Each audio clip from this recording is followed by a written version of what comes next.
बिस्मिल्लाहिर्रहमानिर्रहीम। लाखों करोड़ों दुरूदो सलाम मोहम्मद मुस्तफ़ा सल्लल्लाहु अलैहि वसल्लम और आले मोहम्मद पर। मैं हूं उमर दराज गोंदल। जस्टिस काजी फायज ईसा साहब के आने से पहले मुस्लिम लीग नून कहती थी कि जस्टिस काजी फायज ईसा साहब आएंगे और उन्हें इंसाफ मिलेगा। अब नवाज शरीफ वापस आ रहे हैं और नवाज शरीफ की वापसी से पहले चूंकि कहा यह गया है कि जी वो इस्लामाबाद हाई कोर्ट एक हिफाजती जमानत दायर करेंगे और हिफाजती जमानत उनको मिल जाएगी, जिसके बाद जनाब अली क्या होगा कि वो जलसा वलसा करेंगे और जलसा वलसा करने के बाद जो है वो जाके इस्लामाबाद की अदालत के सामने सरेंडर करेंगे। अब ये सारी बातें अपनी जगह के ऊपर हैं और ये भी अलग बात कि मुस्लिम लीग नून के हवाले से उनके अपने इत्तेहादी कह रहे हैं कि नवाज शरीफ डील के तहत आ रहे हैं, और डील कौन कर रहा है, किसके साथ हो रही है, ये अपनी जगह के ऊपर है। लेकिन असल में अब जो खबर जस्टिस काजी फायज ईसा की सुप्रीम कोर्ट से आई है वो खबर मुस्लिम लीग नून के लिए अच्छी नहीं है। उस खबर का लुबे लुबाब यह है कि नवाज शरीफ को हथकड़ी लगाई जाए और नवाज शरीफ को जेल में पहले डाला जाए, बाकी बातें बाद में सुनी जाएं। अब यह मामला क्या है ये मैं आपके सामने रखना चाहता हूं। मामला यह है कि दिसंबर 2022 में, अभी एक साल भी मुकम्मल नहीं हुआ, लाहौर में एक तनाजा होता है। तनाजा क्या था कि पंजाब बार काउंसिल के एक मेंबर होते हैं राना आसिफ, उनकी यहां पे एक जज साहब के साथ लड़ाई होती है लाहौर हाई कोर्ट के अंदर, तो उसके ऊपर उनके ऊपर तौहीन अदालत लग जाती है। अब पुलिस उनको हर सूरत गिरफ्तार करना चाहती है, यहां पे मैटर जो है वो रिजॉल्व नहीं होता। तो उसके बाद ये मामला पहुंच जाता है सुप्रीम कोर्ट ऑफ पाकिस्तान के अंदर। वहां पे केस लगता है कि Rana Mohammad Asif advocate versus registrar supreme court of Pakistan other फला फला फला। उसके अंदर उस केस को जो सुनने वाले जज साहब थे वो जस्टिस तारिक मसूद साहब थे। जस्टिस तारिक मसूद साहब जो है वो इस वक्त सीनियर जज हैं आफ्टर जस्टिस काजी फायज ईसा साहब, और आप जानते हैं वो जस्टिस काजी फायज ईसा के दाएं जाने बैठे हुए थे। अब जब ये मामला सामने उनके आया तो 3 मेंबर बेंच था और 3 मेंबर बेंच जो है उसको जस्टिस तारिक मसूद साहब हेड कर रहे थे। और इस केस के अंदर उन्होंने, चूंकि राना आसिफ की गिरफ्तारी जो है वो नहीं हो रही थी और वकुला का ख्याल ये था कि वो सुप्रीम कोर्ट से रिलीफ ले लेंगे और रिलीफ लेने के साथ वो कहेंगे कि उसके बाद मसला हल हो जाएगा, लेकिन चूंकि उस वक्त पंजाब बार काउंसिल के मेंबर का मसला था और अदालत जो है वो वकीलों को सबक सिखाना चाहती थी, लेकिन जो फैसला दिया वो फैसला अब नवाज शरीफ और उनकी पूरी प्लानिंग के हवाले से जस्टिस काजी फायज ईसा की सुप्रीम कोर्ट से उनके गले पड़ता हुआ नजर आ रहा है। उस फैसले के अंदर जस्टिस सरदार तारिक मसूद ने गुज़श्ता साल दिसंबर के अंदर, ये जो साल गुजर गया है, उसमें करार दिया था कि जो भी सजा याफ्ता शख्स होगा पहले वो जेल जाएगा, उसके बाद उसकी कोई दरखास्त सुनी जाएगी या उसको रिलीफ दिया जाएगा। एक मामला। दूसरा मामला इसी तरह का आपको याद होगा इमरान खान का, वो कोयटा वाले वकील का है, वहां पे भी ये हुआ था कि पहले अदालत के सामने आप सरेंडर करेंगे। अब जब सरदार तारिक मसूद साहब ने दिसंबर में जो खुद उसूल कायम किया हुआ है कि कोई भी सजा याफ्ता शख्स पहले अदालत के रूबरू अपने आप को सरेंडर करेगा और उसके सरेंडर करने के बाद अदालत उसकी कोई भी दरखास्त सुनेगी। अब नवाज शरीफ जो हैं वो इस वक्त सजा याफ्ता भी हैं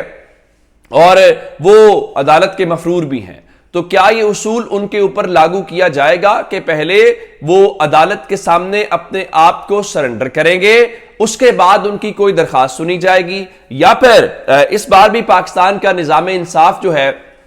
वो नवाज शरीफ के लिए अलग अलग राहें निकालेगा। लेकिन अब डेवलपमेंट एक और है, और वो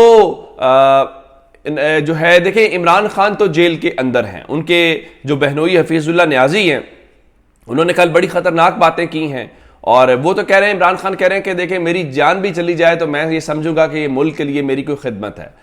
अब मामला इस वक्त यह है कि इमरान खान का काम कैसे होता हुआ दिखाई दे रहा है। इमरान खान तो सिस्टम से बाहर है, अभी फिलहाल हमें दिखाई दे रहा है, लेकिन इस वक्त अंसार अब्बासी साहब जो हैं,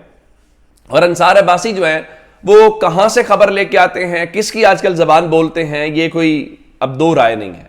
अंसार अब्बासी के मुताबिक मामला जो है वो -1 से कहीं आगे चला गया है और -2 है, जिसका मतलब बड़ा वाज़ेह है کہ اگر نواز شریف یہ سمجھ رہے ہیں کہ انہوں نے عمران خان کو سسٹم سے باہر کر کے اپنے لیے جگہ بنا لی ہے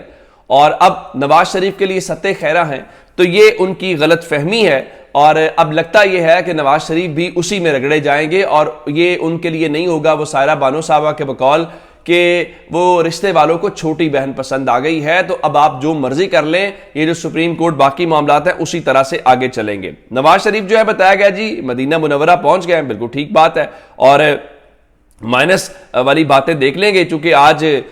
14 اکتوبر ہے، اور 14 اکتوبر کا مطلب یہ ہے کہ آج سیچرڈے ہے، ہفتہ ہے، اگلے ہفتے کو نواز شریف نے پاکستان آنا ہے، تو ایک ہفتے کے بعد پتہ چل جائے گا کیا صورتحال ہے۔ اب نون لیگ آج بھی مریم اورنگزیب جو ہیں وہ لاہور میں عدالت کے پیشی کے بعد فرما رہی تھی کہ عوام نواز شریف کو آخری امید کے طور پہ دیکھ رہے ہیں۔ بھائی یہ آخری امید کیسی ہے، اس بات کی سمجھ اس لیے نہیں آتی کہ پچھلے 16 مہینے جو حکومت تھی، آخر وہ حکومت کس کی تھی؟ وہ نواز شریف کی حکومت تھی، نواز شریف کے بھائی کی حکومت تھی، تو وہ امید تو وہاں پہ ہونی چاہیے تھی۔ اور اگر نواز شریف کے پاس کوئی فارمولہ ہے مہنگائی کم کرنے کا تو اس کے اوپر بھی عمل درآمد ہونا چاہیے تھا، اور مریم صاحبہ بھی یہاں پہ ہی تھی، اور